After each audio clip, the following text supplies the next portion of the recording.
Hi, this is the second part of significant figure, and here we'll be discussing algebraic operations. Now, in the algebraic operations, we'll mainly discuss multiplications and divisions, additions and subtractions, and mixed operations. Now, in the previous video, we have discussed the rules for counting significant figures, so I'm just going over it quickly. Uh, so all non-zero real numbers, they are significant. And ambiguity appears when when the zeros, and we need to decide whether the zero is significant or not. So there are leading zeros which are always not significant, then captivating zeros which are always significant, and then we have trailing zeros that are significant only in the presence of decimal points. Now, coming back to our discussion in this video, so first thing that we are going to learn is how to round numbers, which will be necessary for the operations that we'll be doing. Now, rounding numbers, like if you have $1.90, and if you are asked to round it to a full dollar amount, then you will be doing it to $2, okay, because 1.99 is nearer to 2, then it is nearer to 1. So the same applies here. So the rules as laid down, you can see the first rule is determine the size of the number, and the second, once you decide how much you need, you look at the next adjacent digit. If it is less than 5, you truncate. If the next adjacent digit is 5 and more, you truncate and add 1 to the last digit. Okay. Now let's look at an example here. So if I want to round this number 3.483 to two significant figure, then first I have to decide what my number is. So this is where the two significant figure would be. I would look at the next number, which is 4. Therefore, the correct answer would be 3.2. Now, let's look at multiplication and division. So this is the first part of our algebraic operations. Now, if you divide 5 with a 3, if you do it in the calculator, the answer would come out to be 1.6767, a recurring number. So where would I stop? How much should I take? The final answer will carry the same number of sig fig as the factor with the least significant figure. That means among these, we have to decide which one is the least. So this is one significant figure, and this one is also one significant figure. Then therefore, my answer should be limited to one significant figure, which is 2. Now, why is that? Now let's take an example here. Let's say that we have I'm multiplying 24 with a 4. Now the last digit, as I said, is a fluctuating digit and can have an error of plus minus 1. Okay, and this case also this is plus minus 1 error. Now you can see that the error that is inherent in 4, okay, is almost plus minus 1. That means plus minus 25%. So 1 out of 4 is 25%. Okay, while in this case, in the case of 24, okay, the plus minus 1 will lead to almost plus minus 4% error. So there's much less error in 24 than that is 4, and the final answer will carry that much of error into it, and therefore it cannot be any more accurate than the number with the least significant figure. So in this case, the answer would be, in our calculator will come out 96, but I cannot be any more accurate than one significant figure, which is this, and therefore I have to say this number is equal to 100. So the trailing zeros are not significant. So let's look at this example here. Okay, so first you have to decide how many significant figures are there. So this is 4 significant figure, while the second number here has 3 significant figure, and this one has 2 significant figure. So when you do it in the calculator, this is what you get, 67.80866. Now, as I said, your answer must be limited to two significant figures, because that is the least number of significant figure of the numbers that you are doing these operations with. And so you look at the next number, which is 8, and therefore we must truncate and add +1. So correct way to depict this answer is 68. So in the case of multiplication and division, we are keeping to least significant figure. Now let's look at addition and subtraction. So when you add and subtract, you always align the places, like the unit place with the unit place and the tenth place with the tenth place. Now if you do that, then you will see that least precise factor that you are adding or subtracting decides the number of significant figure in your answer. Let's look at an example here. So we have with decimal points and without decimal points. So look at the first case with decimal points. So in this case, we are adding 2.48. So 2.48, the last digit carries an error in the second decimal place. The 32.1 carries an error in the first decimal place, and the third one carries an error in the third decimal place. Now, the first decimal case has an error of ±1, 0, 1. So this has an error of ±0.01, and this has an error of ±0.001. So the error that is present in this number, second number 32.1, will basically overwhelm any accuracy present in other numbers that you are adding and subtracting, and therefore our answer must be limited to the first decimal place. So if you look at the next number, okay, that is 96, and therefore we must truncate and add +1. So the correct answer would be 42.9 in one decimal place of accuracy. Now let's look at another example without a decimal place. Okay, so in this example, we are adding 3600, 105, and 28. Now if you look at the number 3600, the last significant figure is the 6, and therefore it carries a error of ±100. The second number carries an error of ±1, as also the third one. So therefore, the error that is present in the first number overwhelms any accuracy that is present in the rest of the numbers. So therefore, the final answer cannot be any more accurate than the 100th place. So if you add this number, you will get 4733, and we have to keep our last significant figure to the 100, and therefore this answer should be 4700.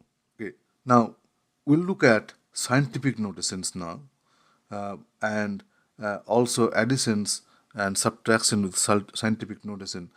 So scientific notation works in a little bit different way. Now what is scientific notation? So scientific notation is a way of writing numbers in the form m multiplied by 10 to the power n. So m, which is a real number, is in between 1 and 10. It includes 1 but does not include 10, and n is an integer. An example of scientific notation can be 1.28 10 to the power 5. Next, we are going to look at conversion to scientific notation and vice versa. So for number, we have two sets here, one for numbers smaller than 1 and numbers greater than 1. Now first we'll look at the number smaller than 1. So this is a number 0.0035, and so what you do, take the decimal place and move it, okay, such that you reach 3.5, which is between 1 and 10, so you cannot go any further, and the correct answer to this would be 3.5 10 to the power -4. Now it's always good to keep the count that you are doing, like 1, 2, and 3, 4, just to not make a mistake. And this number is smaller than 1, so the power of 10 would be negative. So there's something that you have to be careful about. Let's look at another example, the next example here. So in this case, we are going to move this 1, 2, 3, 4 times. So we are stopping between 3 and 5, and the decimal place should be placed in between 3 and 5, giving it 3.50. So remember that in all these cases, in the previous example here, we had two significant figure and we should end up with two significant figure. We cannot change the number of significant figure. So in this case, we have the second 0.00350, we have three significant figure, and therefore our answer should be in three significant figure. Now we have moved 1, 2, 3, 4, so this would be 10 to the power minus 4 with three significant figure.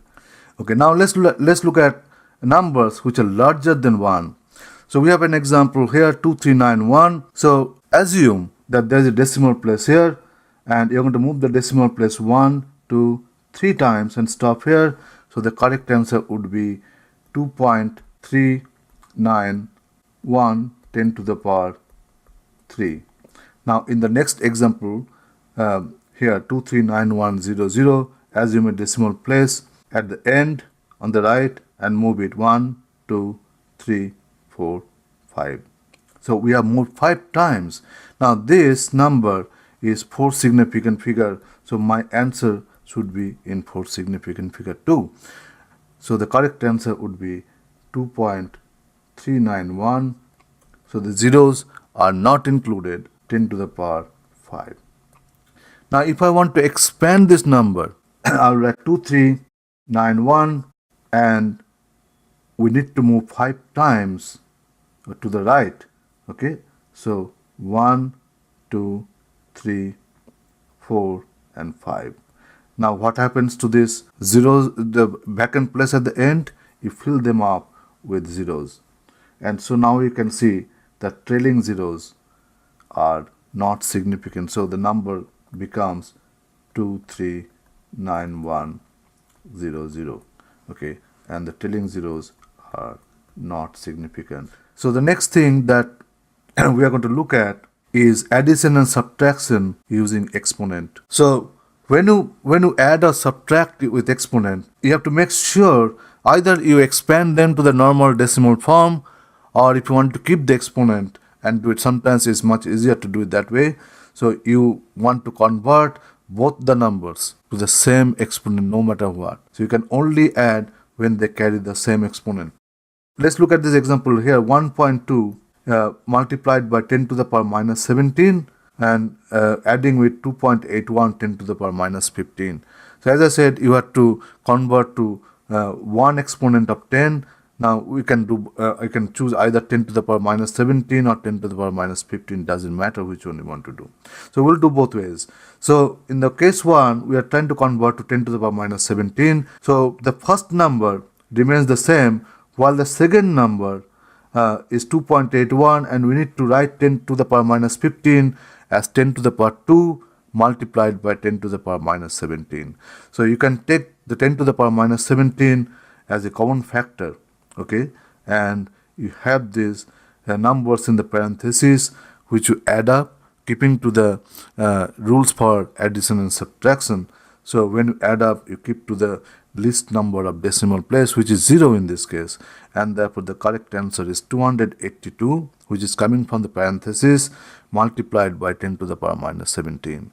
So if you write it in the proper scientific notation, we have 2.82 10 to the power minus 15, and that is 3 significant figure.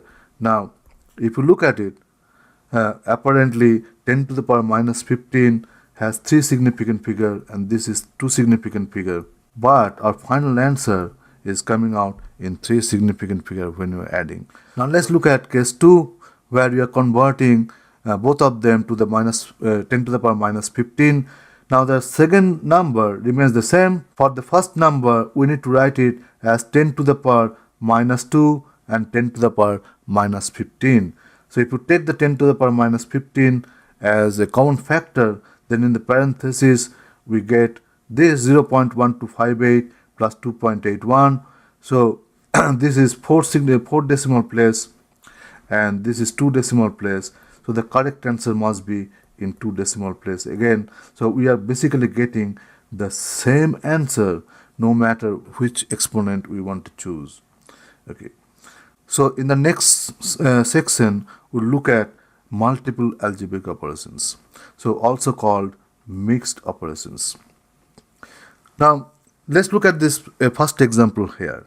Okay, so we are adding 1 plus 4 divided by 5, and we know, even if you don't use calculator, just looking at it, you can tell this is equal to 1. So when you put the number on the calculator, so we are going to put it as 1. So this is what the operation of the calculator. So it's a 1 plus 4 divided by 5.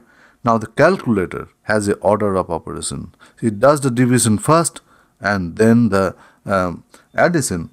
So in the calculator, the answer would come out to be 1.8, which is wrong. So what is happening here? The calculator is we have to tell the calculator do the addition first, and we do so by use of parentheses. If you input in the calculator these numbers with a parenthesis, then we'll get the correct answer. Now we'll look at another example here.